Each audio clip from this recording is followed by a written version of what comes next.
Et je voudrais souligner que tout ce que je vais dire, les sources, c'est d'abord les enseignements de Seydina Limamou, écrits par professeur Ababakar Laïbas, que j'ai le premier livre que j'ai préfacé dans la communauté.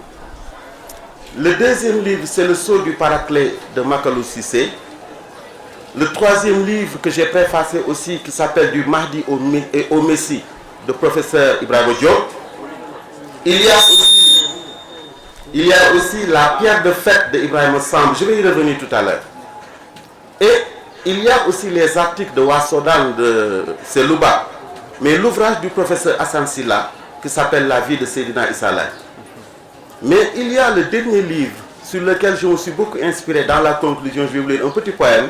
C'est l'ouvrage du professeur Alioune Badara Bey, président de l'Association des écrivains du Sénégal, qui a rendu un vibrant hommage à Chérif Ousseynou et qui s'appelle Chant pour Chérif. Et le dernier livre qui m'a beaucoup inspiré, c'est le livre de Ibrahima Abou Samb, qui est d'un bord. Un étudiant en master à l'université Gaston Berger, qui a une plume extraordinaire. C'est quelqu'un qui a une dimension d'écriture très différente des autres. Et justement, c'est ce livre-là qui me permet d'introduire.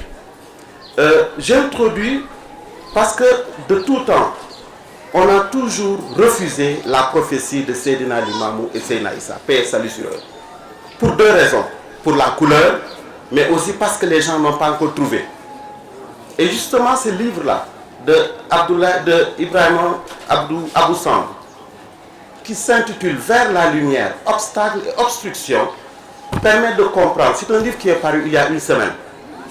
Et c'est un livre qui permet de voir pourquoi les gens refusent de croire à la mission de Seydina Limamou. En fait, il essaie de lever les obstacles et les obstructions. Deux mots fondamentalement métaphoriques. Obstacle, ça veut dire qu'il y a quelque chose qui freine la croyance. L'obstruction, ça veut dire quelque chose qui bloque. Mais justement, il essaie, à travers le Coran, à travers la Bible, à travers les textes religieux, de pouvoir lever tous les obstacles et les obstructions pour ceux qui refusent de croire à la mission de Baye Laye alayhi salam. Et d'ailleurs, je vais citer un livre qui est paru il y a plusieurs années. C'est le livre d'un grand historien qui s'appelle Paul Marty. Paul Marty a écrit un livre de 488 pages qui s'appelle Études sur l'islam au Sénégal. Et sur les 488 pages, plus la couverture, il n'a aucunement mentionné les laïcs. Et pourtant, l'étude, ce livre s'appelle Études sur l'islam au Sénégal. Donc ça veut dire qu'il y a une obstruction, qu'il y a un obstacle à la croyance. Et justement, c'est cette littérature qui a été un peu galvanisée dans le monde qui fait que la plupart des gens ne croient pas à la mission de Seydina Limamou alayhi salam. C'est pour ça qu'Ibrahim Samb dit dans son livre Obstacle, Obstruction que la difficulté c'est quoi pour le nègre, excusez-moi, pour le noir, c'est de comprendre comment quelqu'un qui pendant longtemps a été élevé, comme on dit, enfoncé dans l'obscurité. Et là je renvoie au livre de Frantz Fanon qui s'appelle Peau noire, masque blanc, que beaucoup de gens connaissent, ou bien Les damnés de la terre. Il dit en fait la colonisation ne pose pas de problème. Ce qui pose problème c'est quoi? C'est quand pendant longtemps on a enfoncé dans la tête du noir que tu es inférieur. Ça veut dire que le noir ne peut pas concevoir qu'un jour un prophète puisse éclairer cette race-là. Et c'est l'obstacle majeur. C'est ce qu'on appelle l'obstacle épistémologique. Tant qu'on ne croit pas que la race noire est capable de progrès, on ne pourra jamais croire que Seydina Limamou est un prophète.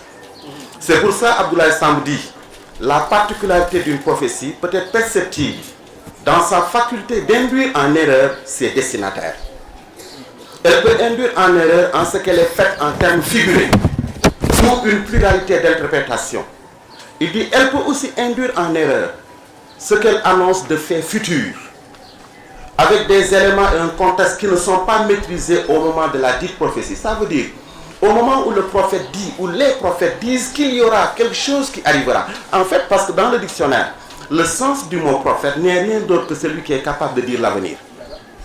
Donc si les gens ne sont pas capables de percevoir les dires du prophète et de les vérifier dans le temps et dans l'espace, il est difficile, dit Abdoulaye Samb, de croire à la prophétie. Il continue, il dit, si le but d'une prophétie est d'éclairer les gens sur un événement futur, elle procure souvent l'effet inverse. C'est-à-dire que si le prophète dit qu'il y aura tel événement qui se passe, les gens ont une interprétation diverse. Ça veut dire qu'ils pensent à l'inverse. Il dit en réalité, une prophétie est comme le soleil qui a pour vocation d'éclairer les gens. Mais lorsqu'on l'observe assez longtemps, de près, il dit, il nous aveugle. C'est ça la cohabitation que nous avons avec la lumière. Quand on est trop longtemps sous la lumière, on ne sent plus la lumière. Et c'est ça, en fait, dit-il, que, je répète, lorsqu'on observe le prophète ou la prophétie, assez longtemps ou de près ou de loin, il nous aveugle. Et justement, c'est à ce niveau que nous avons des problèmes. Donc, il essaie d'analyser ce qui fait un obstacle à la religion. Cela veut dire quoi? Que pendant longtemps, la prophétie de Seydina Limamou et Seydina Issa, paix et salut sur eux, a été méconnue et même combattue. Comme je l'ai souligné d'ailleurs dans un article que j'ai publié dans Wassodan, le Mahdi n'est pas un mythe, comme certains esprits étroits avaient l'habitude de le dire, mais une réalité.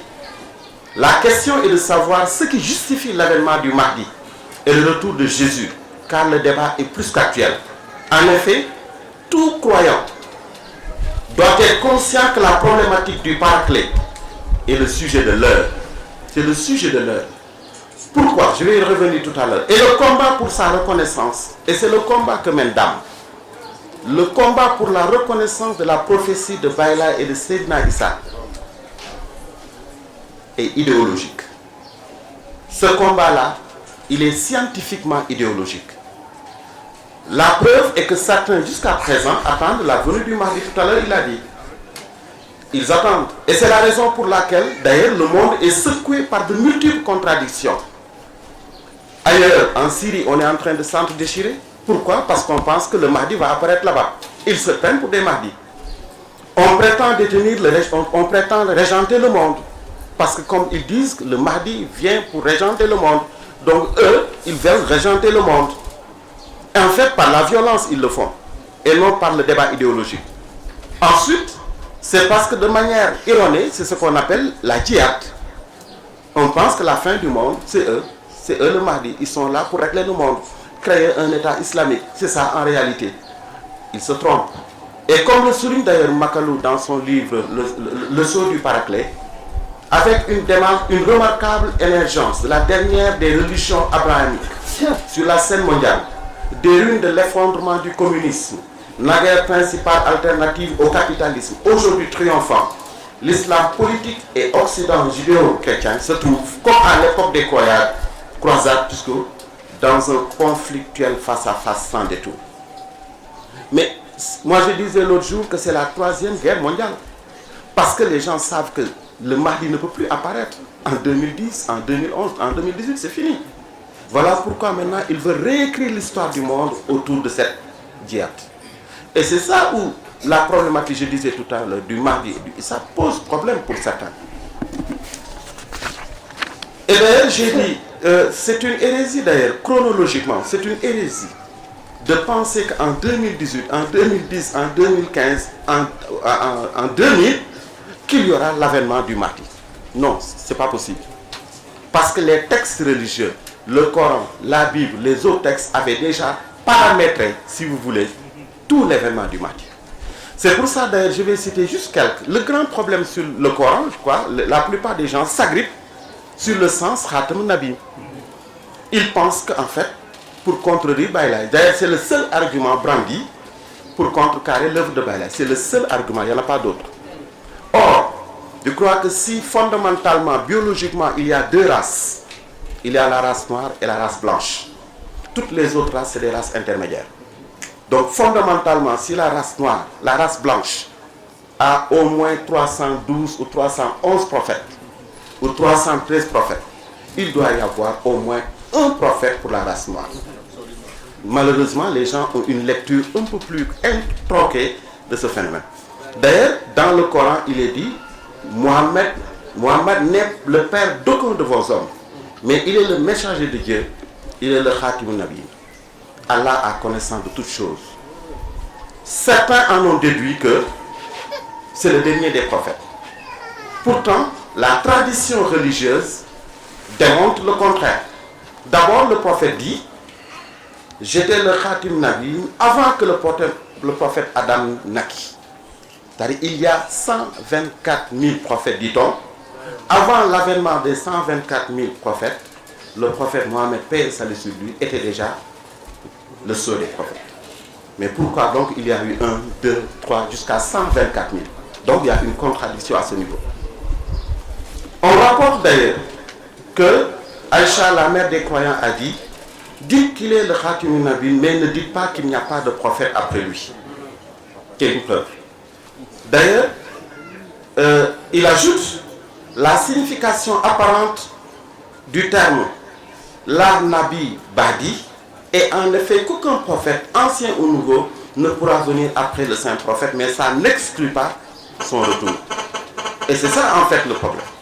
Donc mon propos pour la première partie, c'est de rappeler juste quelques ouvrages religieux ou quelques sources dans lesquelles Jésus est annoncé et comme par exemple quand il dit dans la Bible: ô enfants d'Israël, je suis vraiment le messager d'Allah, c'est-à-dire l'envoyé à vous, confirmateur de ce qui est dans la Torah antérieur à moi.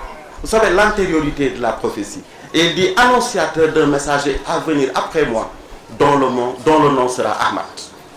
Et c'est pour ça que je dis d'ailleurs, autant Jésus a annoncé Mohammed, paix et salut sur eux, mais autant aussi Sayyidina l'imam alayhi salam a annoncé Sayyidina Isa. Et d'ailleurs, c'est pour ça qu'il dit, en le 10 septembre 1887, les notables de la tribu Lébou se sont réunis pour réconcilier Sayyidina l'imam avec les colons. Il leur a dit: s'il restait un seul jour avant la fin du monde, Dieu étirera ce jour jusqu'à ce que cet enfant-là, Sayyidina Isa, termine ma mission prophétique.